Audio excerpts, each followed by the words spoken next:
Hi friends, இன்னைக்கு நம்ம என்ன வீடியோ பார்க்க போகோம்னா தமிழ்நாடு ஓப்பன் யூனிவர்சிட்டிக்கான எக்ஸாம் அப்டேட்டை பற்றி தான் பார்க்க போகும். எல்லாமே வந்து தமிழ் எக்ஸாம் வந்து கம்ப்ளீட் பண்ணிருப்பீங்க. உங்களுக்கான எக்ஸாம் வந்து எப்படி போணுச்சுன்னு கமெண்ட் செக்ஷனில் சொல்லுங்க. அதே மாதிரி நீங்கள் எழுதின எக்ஸாம் சென்டரில் வந்து இவ்வளோ இருந்தாங்களா இல்லை ரொம்ப ஸ்ட்ரிக்டாக இருந்தாங்களான்னு கமெண்ட் செக்ஷனில் வந்து கண்டிப்பாக சொல்லுங்கள்.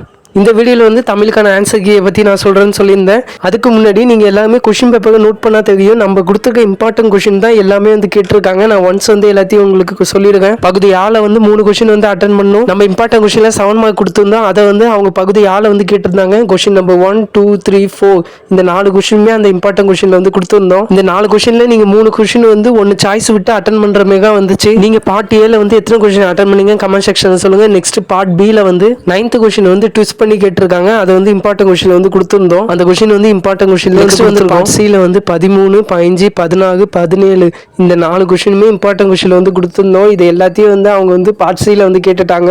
பார்ட் சில வந்து 4 கொஸ்டின் வந்து அட்டன் பண்ணணும். இந்த 4 கொஸ்டினுமே நீங்க வந்து அட்டன் பண்ணிட்டீங்களா இல்லையான்னு கமெண்ட் செக்ஷன்ல வந்து சொல்லுங்க. நெக்ஸ்ட் வீடியோல வந்து இங்கிலீஷ்க்கான மாடர்ன் கொஸ்டின் பேப்பர் வந்து அப்லோட் பண்ணா அதுல இம்பார்ட்டன்ட் கொஸ்டின் வந்து எப்படி வந்து செக் பண்ணணும் எல்லாத்தையும் டீடைலா வந்து சொல்றேன். அதுமே தமிழ் எக்ஸாம் வந்து உங்க எல்லாருக்குமே ஈஸியா இருந்துச்சுன்னா ரெட் கலர் ஆர்ட்டை வந்து கமெண்ட் செக்ஷன்ல வந்து கமெண்ட் பண்ணுங்க. அதுமே உங்க எக்ஸாம் சென்டர்ல வந்து எக்ஸாம் வந்து ரொம்ப ஸ்ட்ரிக்டாக இருந்தாங்களா இல்லை ரெகுலராக இருந்தாங்களான்னு கமெண்ட் செக்ஷனில் வந்து சொல்லுங்கள். மறக்காமல் ஆன்சர் கீ வந்து சொல்கிறேன்னு சொல்லியிருந்தேன். ஆன்சர் கீ வந்து உங்கள் புக்கில் வந்து என்னென்ன பாயிண்ட் இருக்கோ அது எல்லாத்தையும் வந்து நீங்கள் ஷார்ட் பண்ணி எழுதியிருந்தாலே போதும். ஓகே, வேறு ஏதாவது டவுட் இருந்துச்சுன்னா கண்டிப்பாக கமெண்ட் செக்ஷனில் கேளுங்க. இதேமாதிரி இம்பார்ட்டன்ட் அப்டேட்டுக்கு நம்ம சேனல் நீங்கள் சப்ஸ்கிரைப் பண்ணி வச்சுக்கோங்க. ஓகே, பாய். நெக்ஸ்ட் வீடியோவில் வந்து பார்க்கலாம்.